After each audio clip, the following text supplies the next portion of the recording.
This video I'm basically just going to be going over what we know now for the release of ASA and all the details that go with it. So what do we know? We know that it's going to be released somewhere in late October. We're thinking possibly the 30th, possibly the 24th, or somewhere in between that. We're hoping to get that exact release date in the first 2 weeks of October somewhere. And hopefully a gameplay trailer in there somewhere too. They're also only going to be releasing the island at launch.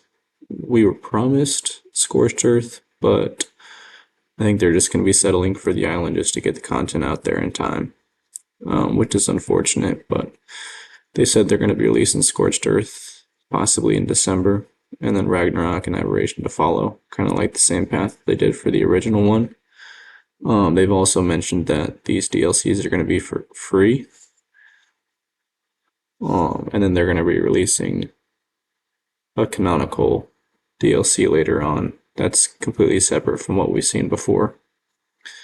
They're also going to be lowering the price just because they're obviously not going to be releasing Scorched Earth and other things they promised at launch. And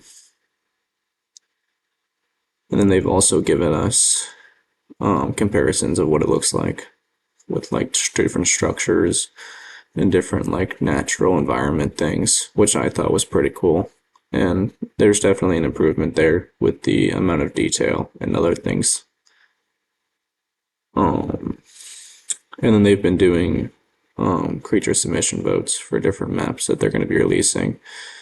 For the first one, they did an aberration, which this creature, which is basically just an oversized terrorbird one. They released the dossier for this one as well, which I can pull up, but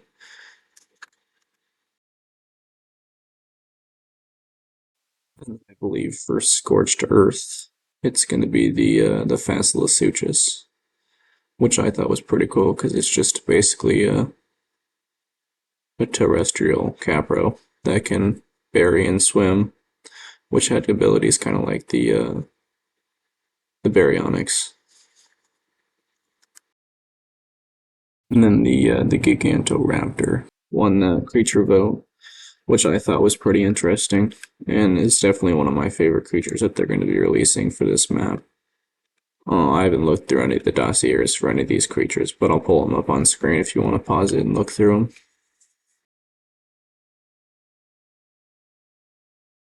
And on the center, we're going to be getting the Shastasaurus, which I thought was an interesting winner for that map, just because it's basically just a giant whale, and we don't really know what it's going to do yet, but... And then they've been doing an extinction vote as well, which I believe the Dreadnoughtus, the Dreadnoughtus won that vote, which is a giant sauropod that also doesn't have the dossier released yet. And then on one of the Survive the Ark posts a couple weeks ago, you could see that there was a tab open for Fluid Ninja, and Fluid Ninja is basically just an add-on that you can add like different effects and water mechanics, which we believe is going to be added to ASA. And then obviously the servers are going to be closing September 30th. This is one of the last chances to get your player saves on a rented Nitrado server before everything is released. So hopefully we see some kind of an announcement soon.